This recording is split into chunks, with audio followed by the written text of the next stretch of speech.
Ahora voy a hablar de la memoria y más que nada de los datos que se pueden almacenar en esa memoria.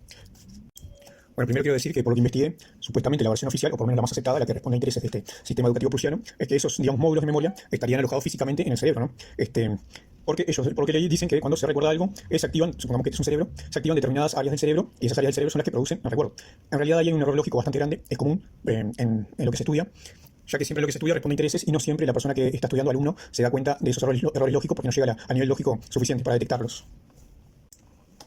Como digo, lo que se dice es que en el cerebro, cuando recordamos, se activan determinadas áreas del cerebro de toda la red neuronal, perdón, y eso es lo que ocasiona el recuerdo, ¿no? En realidad eso es muy incorrecto, porque podría ser el recuerdo, como yo sostengo, que el cerebro simplemente funcione como nexo de muchas cosas, que el recuerdo, digamos, evoque de otro lugar, y sí se activen esas zonas del cerebro, pero no que esas zonas del cerebro produzcan el recuerdo. Ese razonamiento sería equivalente, por ejemplo, yo decir que cuando escribo aparece una presión en la hoja, porque estoy escribiendo, ¿no? Pero que esa presión en la hoja sea la que produce la escritura, ¿no? Cuando escribo, todos entendemos con la lapicera, ¿no? Con la mano, tengo que producir esa presión en la hoja, pero no la está produciendo la presión es simplemente algo que aparece después de que yo aprieto la lapicera. También hay algunas hipótesis, como la hipótesis del campo morfogenético, que sí habla de un campo externo que podríamos, digamos, acceder nosotros para recurrir a esos recuerdos. También, bueno, hay enfoques de la física cuántica que lo sostienen, pero claro, todo lo dejan en estudios alternativos o neurociencia especulativa, le dicen siempre para desacreditar, ¿no? Este sistema tiene intereses de culpabilizar al individuo de todo y que también la memoria esté dentro del cerebro y no sea tan evidente que hay una administración, pero eso lo explico más adelante. Bueno, supongamos acá que en mi dibujito, estas cajitas o estos cositos que dibujé acá representarían los módulos de memoria que nosotros tenemos. Más allá de que estén físicamente en el cerebro, en un campo cuántico, en la Tierra, lo que sea, digamos, estos cositos representan esos módulos a los cuales nosotros podemos alojar datos, ¿no? El tema es que hay dos grandes tipos de datos que podemos alojar en esa memoria.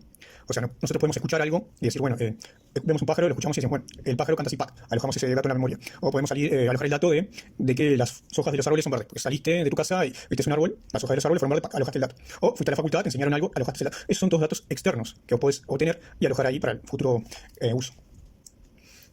Ahora, la otra forma el otro dato que se puede alojar sería el dato creado, ¿no? Que es el que verdaderamente tiene valor, ¿no? Ese dato, como lo expliqué en otro video, se genera mediante las deducciones basadas en la lógica. Cuando nosotros razonamos y hacemos deducciones teniendo en cuenta una serie de puntos, hacemos el procedimiento de la deducción aplicando unas reglas lógicas y llegamos a una conclusión. Esa conclusión es un dato nuevo que generamos que a priori no lo teníamos. Ese es, digamos, el método que tiene validez, digamos, el que tiene mérito. Ese dato creado también lo podemos alojar en la memoria, de igual manera que el dato externo.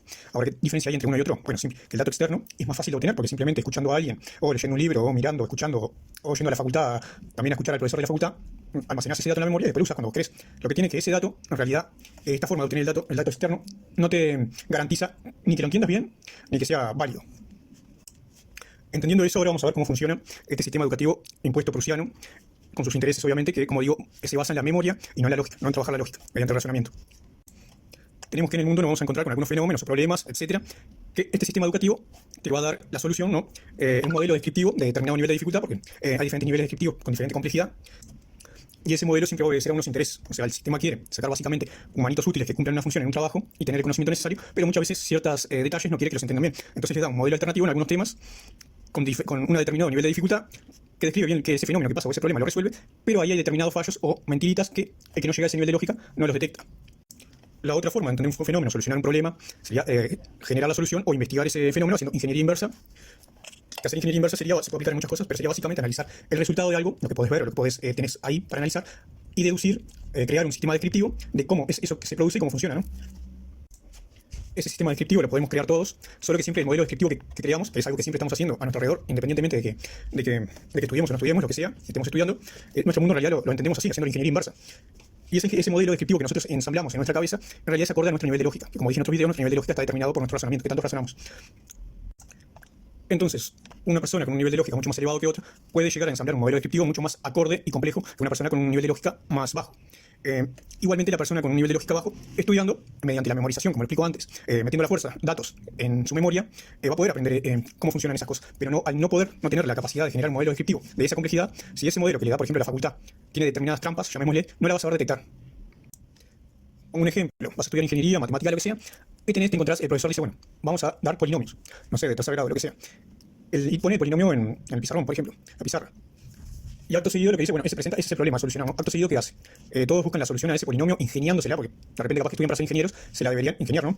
Entonces cada uno se le ingenia para resolver ese polinomio, ¿no? Acto seguido el profesor lo que dice es, bueno, vamos a aplicar, por ejemplo, Ruffini, para resolver este polinomio se resuelve así. Muestra Ruffini, todos memorizan cómo se aplica, lo aplican en 2 o 3 ejercicios diferentes y termina aprendiendo a solucionar ese polinomio. Pero no lo aprendieron a solucionar por su ingenio, trabajando la lógica, sino por la memorización de una solución que creó otra persona ingeniándosela.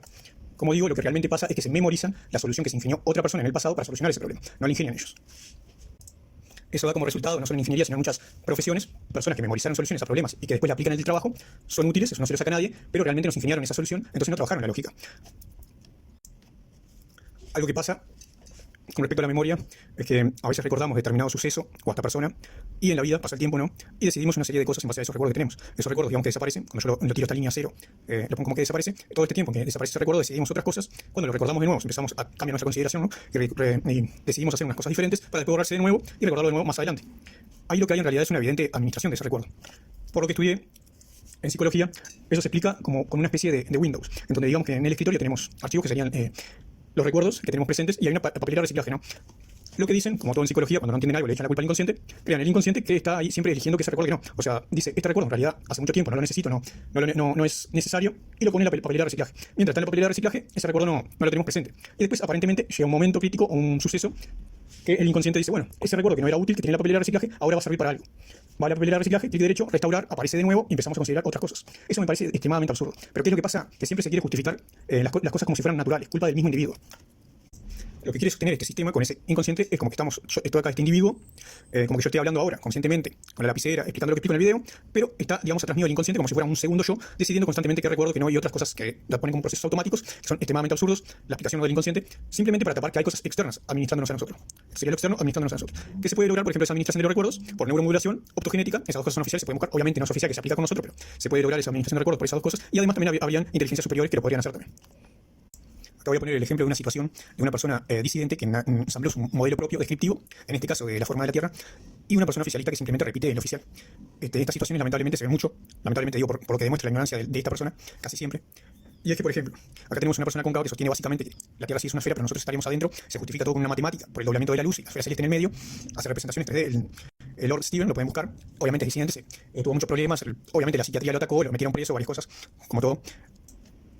La situación es que esta persona que sostiene la teoría de que la Tierra sea cóncava le dice a esta otra que simplemente sostiene el oficial, lo que le dijeron básicamente que estamos en una esfera, que la luna es otra pelotita que orbita nosotros orbitamos una pelota muchísimo más lejana, más grande que sería el Sol, y bla, bla, bla, que eso lo entienden todos. La cosa es que cuando esta persona le presenta esa teoría alternativa, esta persona, que lo que casi siempre pasa, automáticamente lo ridiculiza, se ríe y no tiene en cuenta ni siquiera su teoría, ni siquiera la escucha.